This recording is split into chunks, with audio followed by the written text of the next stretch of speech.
Hello. So pi ule now loile paite hozo sinabon chawin hichi tim pinau YouTube channel lahin ka hinlim so ke yove. Phan ma sa chun Ngencha mangcha kizen na Thinglhangdam doi bil kol kizen na chuban le mit kizen na kana sayin hichi chunga chun question tampi hongin cha chun hichi video hi avela ka hong sim ki dahin Ngencha akimuna mun ho chuban le aphat chom ho ipiti apply diham ti ho chu question tampi ahungum ja chu avela ka hong sim ahin Ngencha hi mani pur sunga saying in lei ma khong langa zonga ki mun chuban le lei mata langa zonga ki mun iham tia adaile angai cha poimo ten umwale comment box ai ihin sei wale number hong ke pe thai he ti chu ka hong tep na nom hin tin mundang dang chachan pura kanei ti atam ma ma jengin number ho hong ke pe thai he ti chu ka hong sei nom hin te chuban le chingen cha akona phat chom na comment bol ho akonin jong phabeb ana ki he in zungui ho jong asuthingin chuban le kalnat na jong apha e ti ho jong comment ho konin het be ana hin khotile min adia jong pha chuban le kola dia jong pha thin kal la diang pha chuban le zungui ya diang pha hi ti chu I heaven ga la bele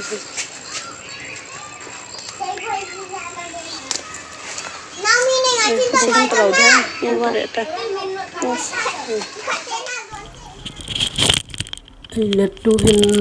Ngencha chu damdoi ai man theina diwa ipiti sima damdoi dinga ipiti sim dham iti apply ding ham ti chu ban banin na veu hitin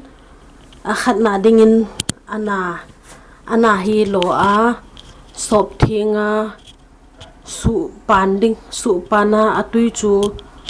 hlit do a atui chu don ding a hi e siwai mo wang wa hi chi ana tui don pa hi ni dangin kana experience kha khel point a hin chi mi akona athu hitya hi atui isu a ihlit do idona le kal adingin aphai ti chu athu kana za hin chia ka hin bolwa ka su panwa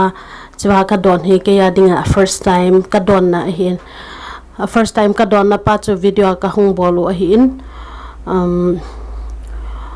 kala dinga chu phate dingin ka ging chan ana atui ki don pa wang hi atui be se pon hi jong le dam thaina hi phole idam thaina diwa hi idu lo yong chu thanom ta ki bol he ti chu he saw yong la ka asai he atui hi strainer ka hlit do tho ka don hin la strainer lo na muna dia chu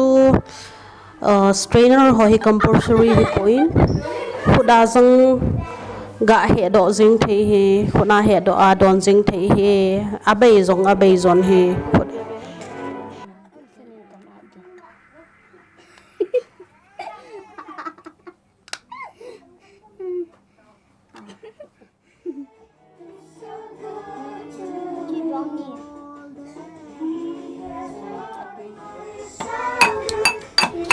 to he atui za isu chu to he don du ta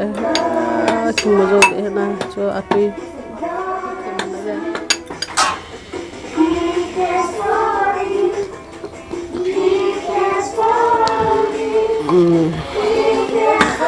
cho all it say ta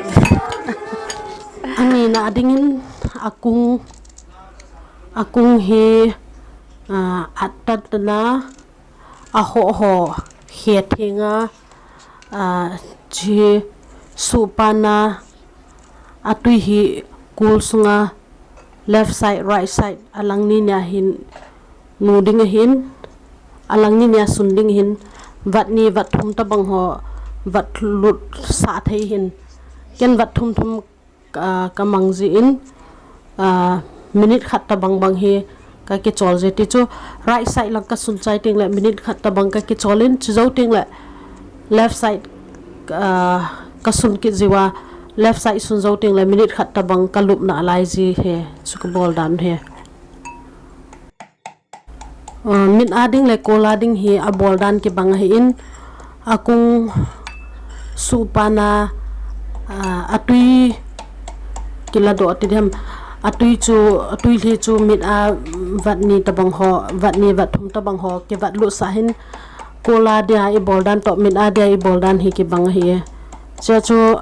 kol lam boina nei ho le mit lam boina nei ho dia chu ani a dia hi kola ding le billa kola ding le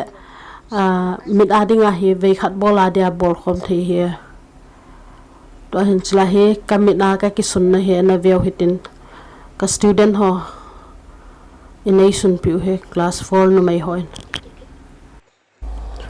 ken jong ka phat chom pi mama e ti chu ka sai no men aje chum mit khat te ho mobile phone ha ve je le thil dang je hui ha thu je a mit ho he mit kham ti ho jong no min hi cholong he a phae chu ka sai nom hin ke ya dia bila adia bila dia he ka ha man hin bil dam do ya dia bil khoza na lam ho jong boina nei ka hin chuban le ka bil sung hi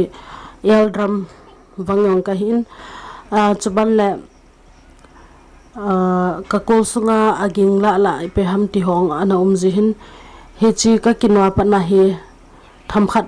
ka hung ho jong ka hung za thain lidanga chun thila gin jong le za thailo pe ka sa ka thu lal ji hin to chun 100% wang chu asial por aji chu ke hi ka kol anat nat pat na hi so na so hi ta in kana ki jan wa lo ja he anna pi so ti dham kanat na hi ka kol dat ni na pi so ya he chana he boy he bana thumna ding in na sai ki rutin aku hi su thinga chep ding hin kol chu I chep u tabanga khoi chep ding hin he chi hin zungui su thing na ina pangin den ke yong hi zan jun tha hi leimat ji ka hin ka boima ma jing he chingen cha hi ka che ma panen zan jun tha na lam mong hi ka boy be se ta poin ke ya ding in I mu jong cho nom de we ti chu ka ga sei nom he a hi thei chan le chu to ka sei ho kala ding a hin ana tui don ding abana mit le kola dia chu akung su a vat ni vat thum vat lu sa ding a hin abana athum na dinga zungui thin na dinga akung kol chep to banga chep ding ti chu hi chan chun na chai taw hi te